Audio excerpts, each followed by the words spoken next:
Okay, here we go. I'd like to call to order the Chickasha City Council meeting. I need a roll call, please. Boyd? Here. Nelson? Ginn? Here. Hebblethwaite? Here. Grayson? Here. Crosland? Here. Curtis? Here. Mosley? Here. Item 2, council communications. That is really loud. Is it? Okay, thanks. Yeah, I got one. Okay, what is it? Like that surprised you. I had a question on 3A. I know there's going to be a discussion, but I was just going to ask City Manager about the process and how you would pick the council's rep to the review committee. Is it just kind of a default? City Council to make that determination. I may defer a little bit to Nate Ellis on any legalities of what the state code requires, but it's my understanding that it's typical for the mayor to represent the City Council on TIF review committees, but it's not mandatory. Am I saying that correctly, Nate? Thank you. That if the City Council were to decide that another member of the council were their choice, that they could designate that individual to serve as the chairman of the review committee.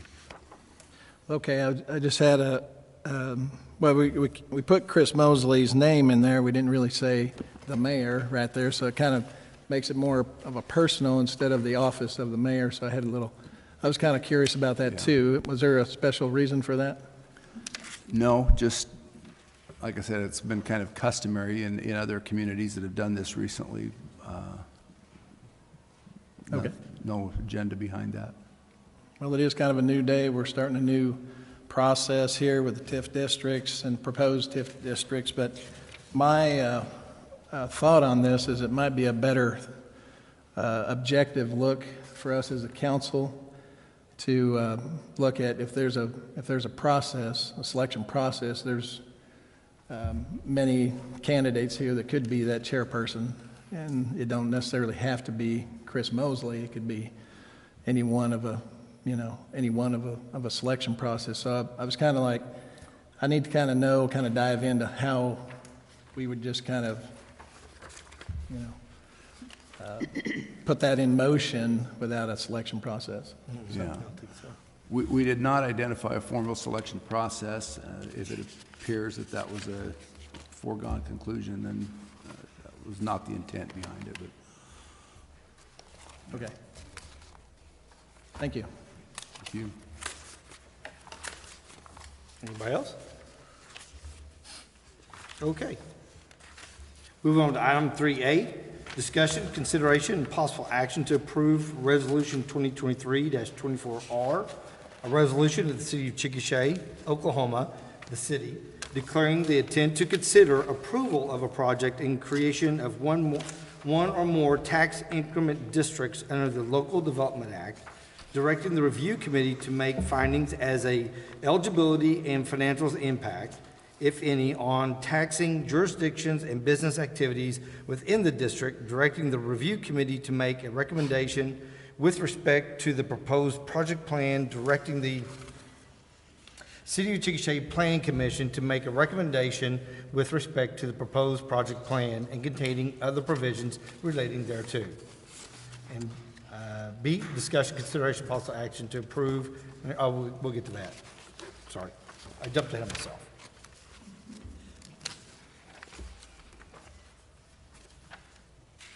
Okay, but we need to change this. Yeah, I do want to change the individual for that resolution to Vice Mayor Zach Grayson.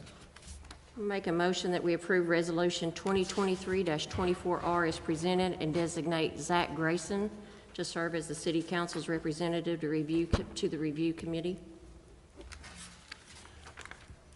Mr. Mayor, if I may ask the council to entertain also naming the individual to represent the chairman of the Planning Commission by name, if that's appropriate for you. Of the Planning Commission? Yeah, and I probably defer to the clerk on the spelling of. You're talking about the review committee or the? Yes. Yeah, I was recommending. Yes, sir. Nate Ellis with the Public Finance Law Group. So for the Planning Commission has a representative on the review committee as well. Okay. It's kind of default language in there. honestly, I couldn't find the planning commissioner's name, or couldn't figure out who it was from the website, but I would just default that person. If they want to designate somebody else, kind of at their end, they could do that, but just as a default, I'd probably just select the chairman, but that's kind of your You're discretion. talking about the planning commission and the community development, that individual? Yeah, Okay. yeah, the board that actually meets to take planning and zoning actions. Okay. So whoever the chair of that is, I would just designate them as the person. And again, if for some reason they couldn't, they could designate someone else on the planning commission to. Who is the chair of the planning commission? John Grody. John Grody. John Tom Grody. Grody? Say I couldn't actually find a roster of Nah, the board the other day when I was looking, so. So are you naming that in your motion as well, John Grody's? Yeah, because so it'd be both names we would name, the council representative and the planning commission representative at the same time? All right, Yes. I misunderstood that, okay.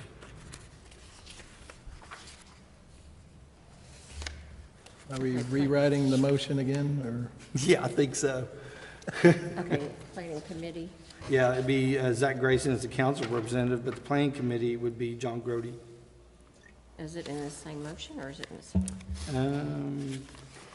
It'd be the same motion, because Part B is just if we hire legal counsel, depending on the Okay. decision of here. Let me Yeah, amend. there it is, right there, planning commission. In section, yeah, that's located in section 2 of the, Yeah, it's the second Adopted resolution. part of that, And his name is John. Grody, G-R-O-D-E.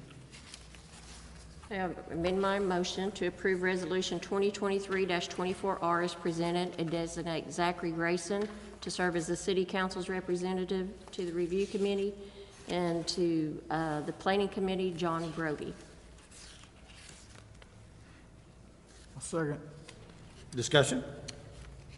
Yeah, we'll bring up the same issue. I think there's got to be a selection that we, selection process, and we just kind of did it from the bench right here. So I think there ought to be more consideration, deliberation for this individual that's going to be charting and this pathway through this new TIF district. That's what that's the opportunity now, is the public meeting right now, we can do that. But there's going to be more than just one council representative, correct? Not on the planning, not on that committee, On the no. review committee. The review committee is going to be the schools, Yeah. the VOTEC, the county, 3 citizens, and a council representative. Okay. Is that pretty accurate? Yes, so the council has a representative that serves as the chair, so that's the person that you formally designate. The planning commissioner has a representative, each of the ad valorem taxing entities will have a representative, and then there's 3 at-large. The at-large people, at least one of them has to represent like retail interests in the community. So they need to be a retailer or, member of a retail organization like Chamber of Commerce or something like that would support that. You have a large enough council that we don't create quorum issues for ourselves. The chairman of the review committee provides a list of 7 names that they nominate to serve as the 3 at-large representatives. The balance of the committee, so the chairman doesn't vote on it, the balance of the committee will select 3, and again, one of them has to, at least one has to be a retail person. If there are other council members that really wanted to be on the committee, they could be among the 7 names that are nominated. And again, because we've got a 9-person council, having, if we had 1 or 2 on there as at large, it wouldn't create an issue. Ultimately, all the review committee meetings are public meetings, so, council members are welcome to attend if they want to. Please give us a heads up if everybody's planning on coming, so that we make sure we post we're not meeting to manage that issue, but you're welcome to attend. Ultimately, it all comes back before you and the council anyways. So, you have the final say, and ultimately you can actually deviate from what's recommended by the review committee and/or the planning commission to the extent that, the council opts to do that. So, Well, so is this process typical where we can just we can nominate who we want tonight, as the mayor indicated? yeah, so I think, as far as a selection process, there's nothing formal about it. If there are people that would indicate they're interested in serving in that capacity, and there could be just general discussion, but then ultimately if there's a motion that says, let's have this person serve in that capacity, if that passes with the majority vote, then that's, then the council's made its selection in designating that person. Correct, but the motion that was already been instructed prior to us actually being able to have that process.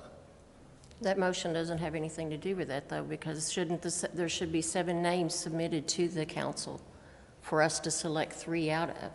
So my suggestion would be, if you're interested in being on said committee, that you let the mayor know, and then the mayor would present that name to the entire council to vote on. My discussion is just about the process.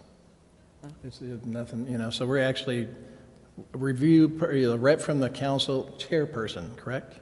Yeah, so That's actually in here. you're formally making a recommendation, or you're formally selecting one of your members to be the chairman of this committee. Correct. The statute doesn't talk about you giving whoever the chair is the list of 7 names. I think that's probably within your discretion to say, at least these people need to be on the list. Ultimately, all the ad valorem taxing entities, they're going to be the ones that select which 3. So, you might nominate 3 or 4 council members among that list of 7, and it's entirely possible that the balance of the committee selects none of them and the other 3 not. So, that part of it's kind of out of your hands. Sure. If there's suggestions or people that are particularly interested, yeah, I would think now would be a good time to make that known. But again, if the mayor either wants to withdraw his recommendation or his motion at this point to have further discussion on who that name could be, that's an option.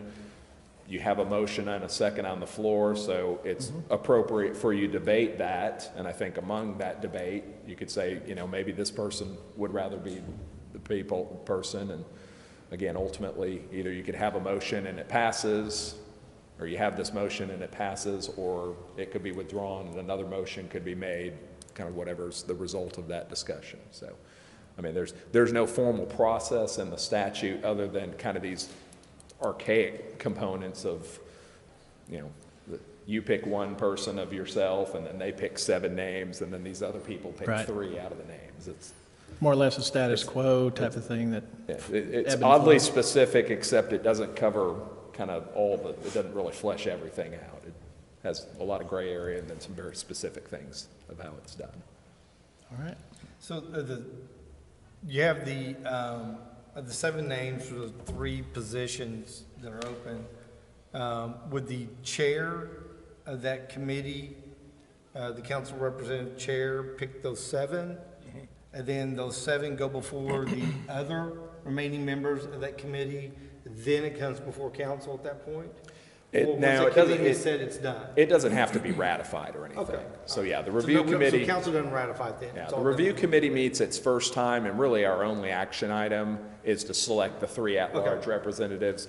They're typically not in attendance at that first one, and then we come back at a second meeting where everybody's there, and then we dive into everything. Okay, so it'd be the guaranteed positions of the school district, the technology center, the Yes. county representative, and the council representative. Yeah. We go through the 7 to pick the Right. 3 to go. And the planning commissioner. the that planning they commission, would be. yes, So I'm you'd have sorry, 5 yeah. people that are voting on, from amongst those 7 names. Okay, And all right. Makes sense. Thank you. That explains why we have to have John Grody's name on there. yeah. But who selects those other members? Like, who selects a representative from the school district? Who selects? I would say the school district was. School district, board will technology select the center school- Chooses their own, county chooses Yeah, their own. which is the way you'd want it. Yes. You want Yeah. them to Each send- entity will designate Yeah. their own. Because they'll have, everybody's invested in, Right. has something in the game. Yep. I've got a question on, because we're setting up TIF district or districts. Are they gonna, when they present them to the council or whatever, are they gonna segregate them and say, all right, we wanna do a TIF district for this area, and then a TIF district for this area, or are they gonna combine them? Kinda like, they do, up at the national capitol, they throw a bunch of crap in on a bill that. I think that's a question that's open for investigation. That's not something that's been determined, and that's one of the key points of this process is determining, where are the specific areas that we're talking about? Should it be one TIF? Should it be more than one TIF? Does it make sense? How does it make sense, if it makes sense, to break it up into more than one TIF? Just maybe based on the nature of the development that's expected, the type of infrastructure needs that there are, whatever the case may be. So yeah, that'll be part of that process. And, the city staff has already been working through that, but I don't think there's been any determination finally made, or at least I would say it has not gotten to the stage that staff is ready to even make a recommendation to the committee that, all right, here's where we should start. That's still kind of in process. But yeah, ultimately, there would be that, I think, preliminary determination, the discussion with the review committee, and in that process, that formulates exactly what we have in the project plan. And ultimately, then the committee makes a recommendation with respect to that comes back to you. The planning commission is separately going to make a recommendation that comes back to you. We'll have the two public hearings that are held, and so at that point, the project plan is, it's posted. We have an almost completely final version that's posted on the website that, and there's notice published in the paper that we have these hearings. We would likely try to schedule them during city council meetings, just so all of you have the benefit of the presentations and being able to ask questions and comment at that time. And then once all that's done, then an ordinance can come before the city council to actually be considered to create one or more increment districts as have been set out in the project plan. So city council has final say? Yes. Yeah. And then also, and I'm assuming that during this process, before it comes back, they're gonna list exactly what is gonna be developed or what is going into the development?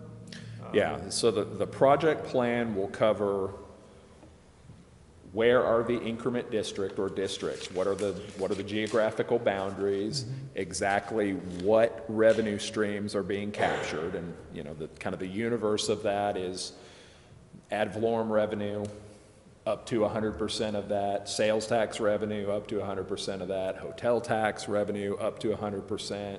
We would include language in there relative to the Leverage Act. I think we talked about it in the presentation a couple weeks ago. That would potentially be a state sales tax matching component to the local sales and hotel tax that's in there. So identifying all the revenue streams, there will be a set of assumptions that have been made relative to what proposed development, and that'll be a combination of things that we understand would or will happen if there's certain infrastructure improvements that are done that make those possible. And then some others will be, more of a, land use planning.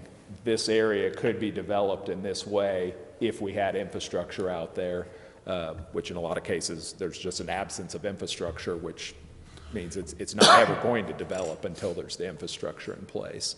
And so it'll be a combination of those, and that's what the review committee is really doing, a deep dive and looking at what those assumptions are, all those revenue streams, and then on the other side of the coin, what are the project costs that are actually specifically identified that need to be done to support that development, and then how does that match up? I mean, how much in project costs are there? How much do we reasonably think can be generated in revenues? Kind of what's the matching? And that informs, whether you're capturing 50% or 75% or 100% of those revenue streams. And it also informs for how long, because you can go out to 25 full fiscal years. Sometimes it makes sense to maybe have a lower portion that you're capturing and go out the full term. And in other cases, it might make sense to capture a higher percentage and maybe keep it at a shorter term. So again, those are all questions that are subject to being answered at this point. But ultimately, that is all in the project plan in detail, and that's also spelled out in the ordinance that you would adopt at the end.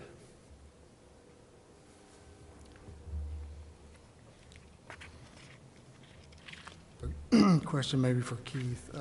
So I know the CIA has contracted with Ms. O'Connor. What's her role in this, since we've already hired her as the CIA? It's to provide technical advice to the review committee and to the city council on how this, whether it's a single or multiple TIF areas, how those are constructed. And she's more of an expert on some of the real estate and infrastructure issues. So as we're identifying parcels to include or to not include, she would advise on that. She's been through this process with other cities in Oklahoma. She knows the process a lot better. We don't have anybody on staff that has that expertise. And so she doesn't have a law degree, or she's not an She does attorney, not have a law degree that I'm aware of. I mean, she's not a practicing attorney. That's the fundamental, or one of the fundamental needs to hire Nate's firm to perform that part of the work, because we have to make sure we're in compliance with the state code, as well as if we are going to use the Leverage Act, make sure that we've met all the compliance requirements for that.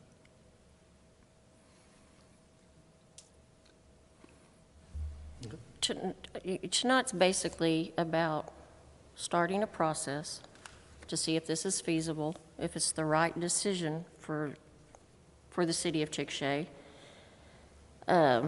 I can tell you that if we did not go through this process, that I would not be able to cast my vote either for or against the TIF district, because we wouldn't have all the information that we would need to make an informed decision.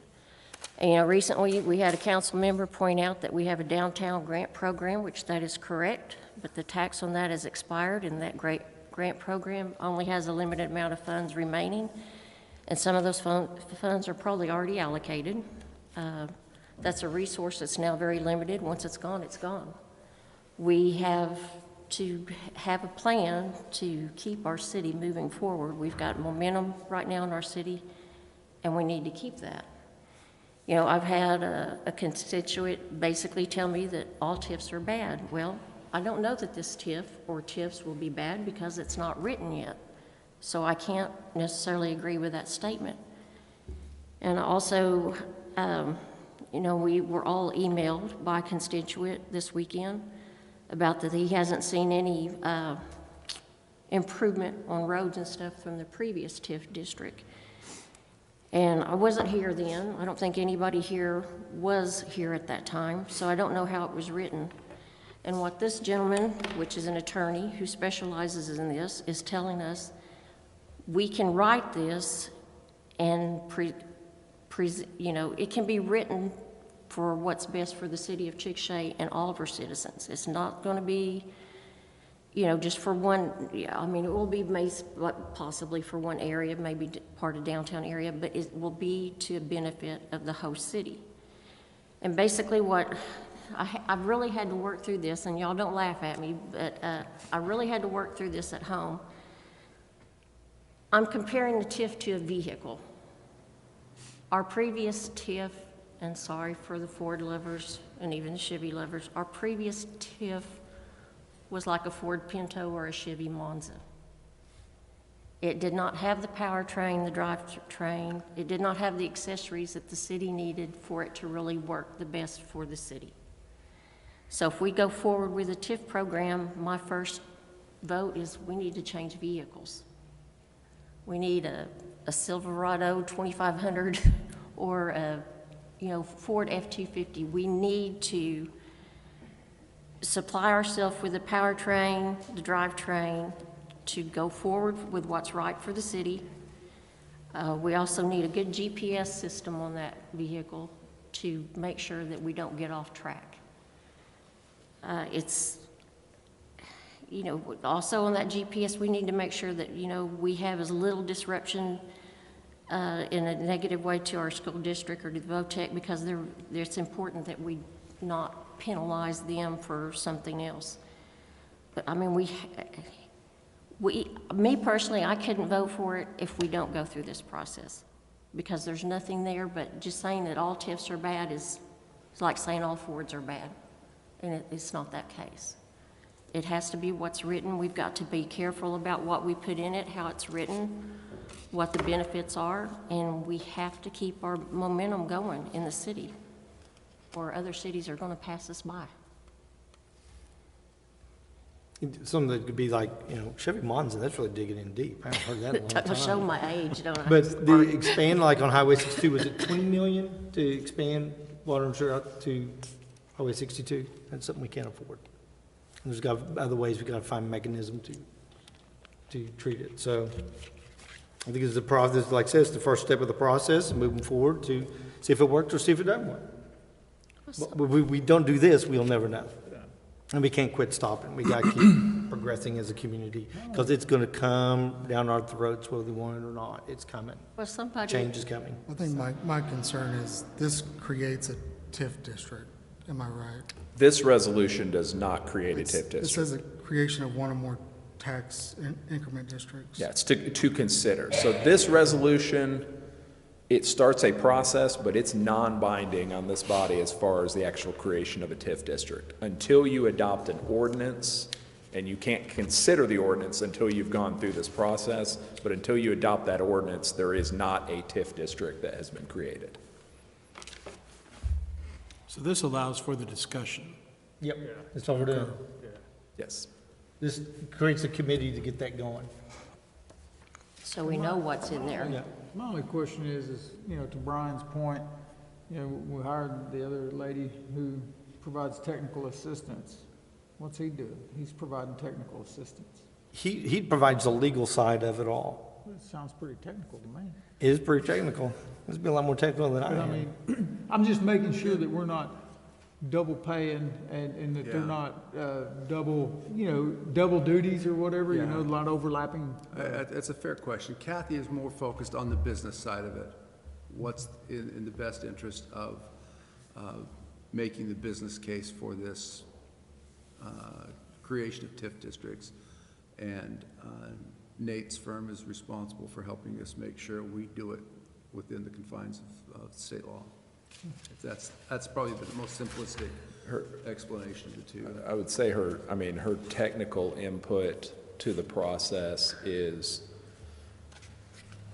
the potential development projects and the revenue streams that might be realized off of those, the type of investment, the timing of the investment. I do TIFs in a lot of communities.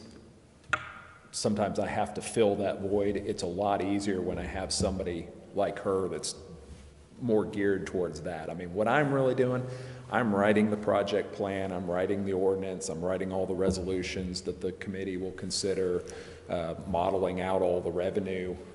But again, it's helpful to have somebody that's kind of, here are perimeters. It's really easy when I have a developer, somebody that says, all right, I'm going to come in here and I'm going to spend X number of dollars, and this is when it's going to go on the tax rolls, and this is how much sales tax.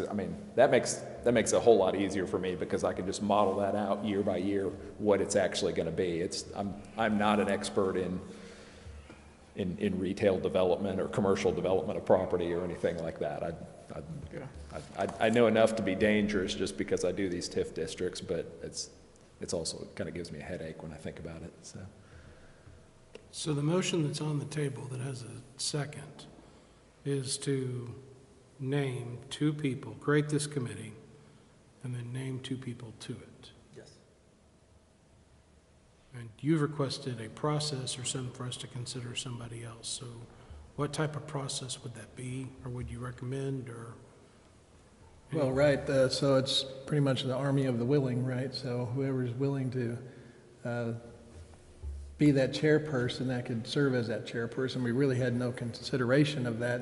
It's pretty much told to us tonight how we're going to proceed. And at the bottom of section 2, it says the city council hereby designates blank to serve as chairperson.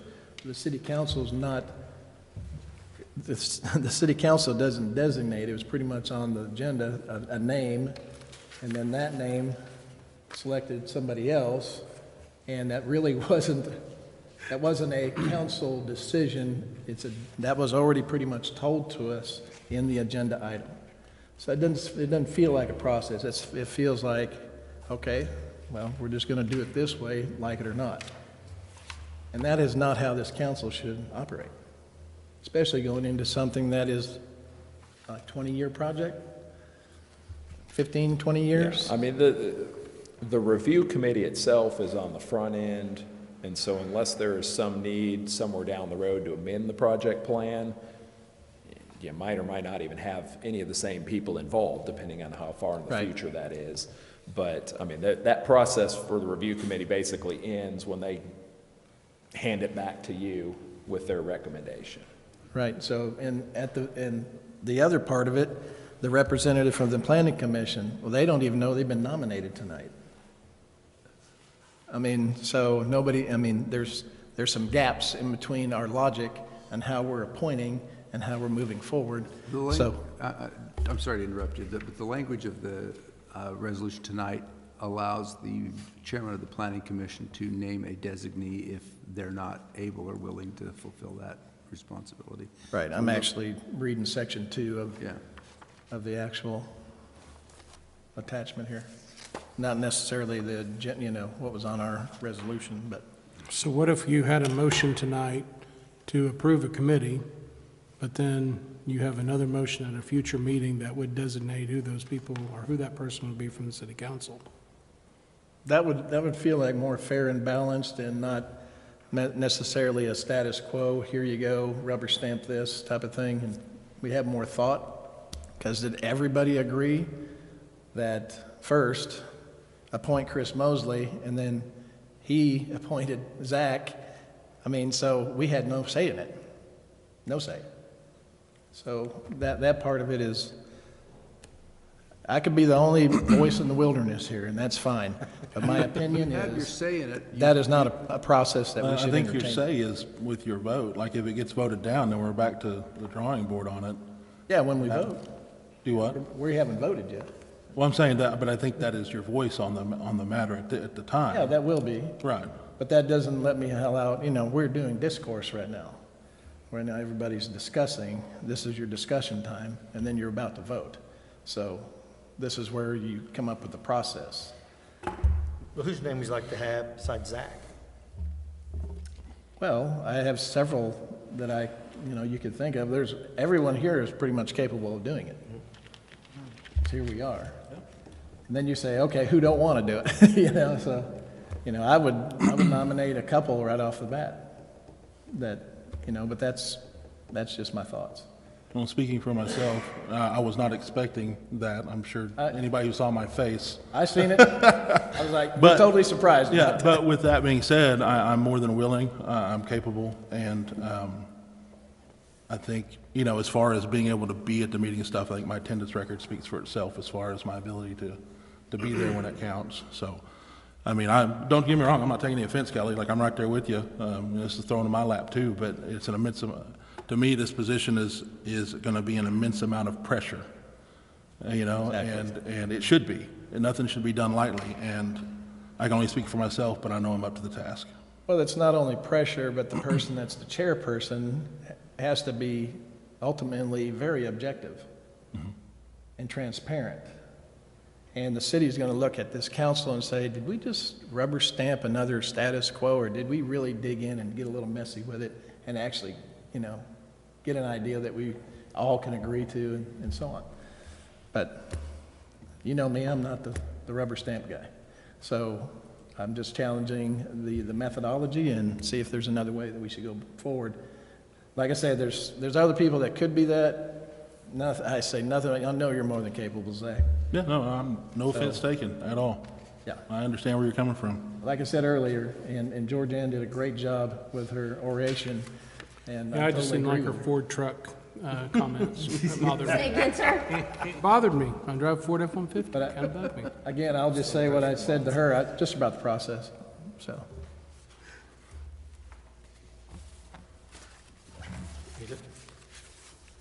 Any other discussion? Roll call. Nelson, Yes. Gibb? Yes. Hebblethwaite? Yes. Grayson?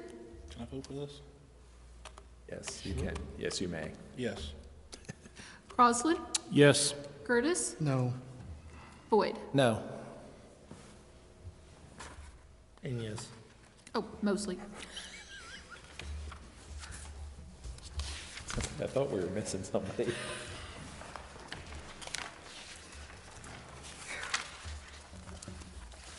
All right. Item 3B, discussion, consideration, and possible action to approve an agreement for tax increment finance counsel services with the Public Finance Law Group, PLLC, and authorize the mayor to execute the same.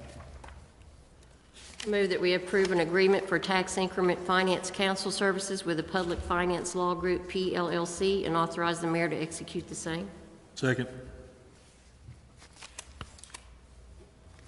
Discussion? Sorry.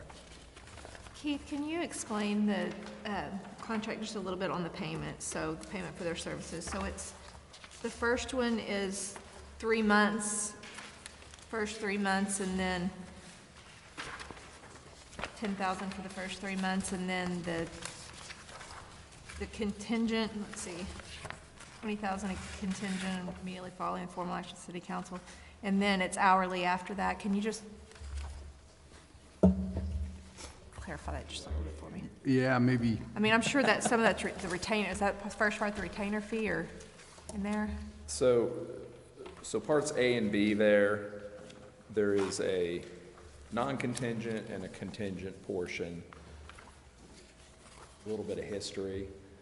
When I first started doing these way back, we would just kind of do the whole thing contingent, and I had a few of them that either didn't go through or kind of fell apart, and so it ended up not getting paid, which was kind of my fault. So unlike normal like bond deals where we get paid fully contingent at closing, there's quite a bit of hours, and I mean, quite frankly, there's already been a number of hours invested in this. So we do that just as a non-contingent, just payable monthly, but we don't do the full amount. That way, if we get into this process and, you know, the whole thing kind of unravels at the review committee stage, it's not making sense, everybody's unhappy, and you guys say, let's just stop, then I'm only going to get paid the non-contingent portion. The contingent portion would only be paid if we make it all the way through and you actually adopt the TIF district. So again, and I said, I know that sounds like, all right, it's my incentive to try and get you to pass the TIF. My job is not to try and convince you to do the TIF. My job is to make sure you do it correctly, you follow the process, you have something that you can make your consideration, and then you ultimately make that business decision if you want to do that. But that just kind of balances the risks so that you're not out a huge fee if you decide you don't want to do it.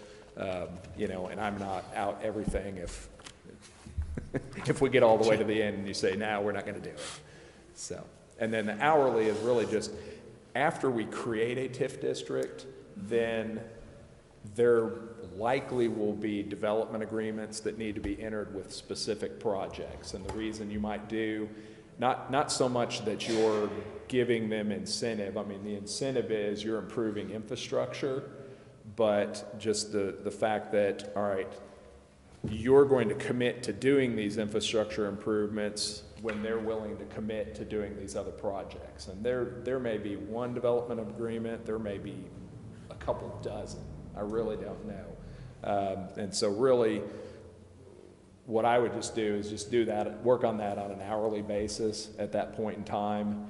When we get to the end of the process, if it goes through, we'll probably have a lot better idea what that's actually going to look like. We really don't know now. And so if there's something different at that point that makes sense, then we can come back and revisit that question. But that just, again, I mean, what I'm doing now is not hourly, it'll be part of that deal. This is really after the fact, after we get it approved. If you want me to continue to work, I mean, you could have Amanda do it. She'll probably say you should have me do it, but whatever the case may be, or I mean, you could certainly have somebody else do it. But just kind of simple as just put it in an hourly, and then if there's something more involved, you know, we'll come back and revisit, we'll discuss with city manager, and I can give them an idea based on what we think we're gonna need to do, what it's probably going to entail. I mean, a lot of times I've just said a development agreement and just done a flat $10,000. I've done a couple hourly lately, and that's actually about what it's worked out to anyways. I love not trying to keep track of my time. I'm a terrible hourly lawyer. We don't do it very much, so we're not very good at charging on an hourly basis, and I don't bill as many hours as I probably could, but I think in this case, because we just really don't know what that's going to look like, let's just do it hourly, and then we'll figure that out down the road if we need to. Did I answer all the questions? Raise more questions or answer more questions? Yeah, I was just kind of confused by the contingent, non-contingent, and you know, if some of that pertained to. Down to the basic, if you hire me, you'll pay me $30,000 to go through the process. If ultimately you decide to adopt the TIF, then you'd pay me the additional $20,000. So, and then we'll keep going from there, just on an hourly basis after that.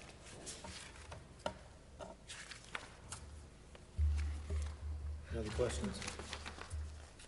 Roll call. Gideon, Yes. Hebblethwaite, Yes. Grayson, Yes. Roslin, Yes. Curtis, No. Boyd, No? Mosley, Yes. Nelson. Yes. All right, item 4, motion to adjourn. So moved. Second? We're adjourned. Thank you, everybody.